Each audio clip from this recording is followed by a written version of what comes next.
Tau record ka IPL final na gajing bun jong ki ba bawan pek kai na baro gajing le kai cricket hakeleng saudong ke perthei. Kani kala ja ka arp kandai terik ume jong snem arhajar arpeu ar. Kani kadai ka mit ka ba shong shit bha haka history jong gajing le kai cricket.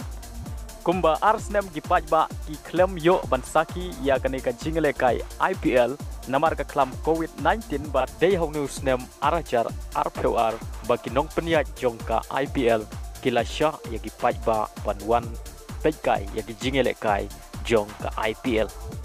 Bat kani ka jingwan ka jong ki kamlong ka batang kendiat Henry kila tau ya ka record haka history jong ka jingle kai cricket haka ba kila don hadu kumba shilak sau hajar praspa sat peu kendai ngon. Bat kani ka IPL final kala pen Kenya ka record jong ka jing bun bru haka jingle kai ndai peu lai kendai peu sau apa deng ka jingle kai ka India Persia ya ka South Africa. Hagane ka jingle kai ki ba kila wan bansaki hadu kumba shilak tam. Ya kani ka final lapen long ha Narendra Modi Stadium kabadon ha Ahmedabad jong ka jela Gujarat. Bat kani kadai ka stadium ka bangyam hadu kumba shilak live peu arah jar ngot ki ba.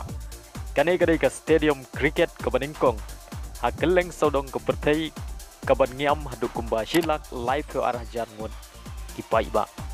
Bat kawan ha ka kerdan ka ar nabaro ki stadium ki badon ha keleng saudong ka perthei hadin ka stadium ka badon ha North Korea ka bangyam hadu kumba shilak san peu hajar ngot ki ba. Tementang ini pek kendiat sepang kani ka IPL. Ka IPL kani ka League Cricket jong kari India. Sedang ya kani ka League House nem arhajar pra hadin bagari India kala job ya ka ICC T20 World Cup. House nem arhajar nyau Persia ya ka Pakistan. Mensyua hapo jong kani ka IPL kidon tang kumba pra teli ki tim ba house nem arhajar arpeu ar lapedang hadu kumba si peu teli ki klub lani ki tim bani simbenta ha kani ka IPL.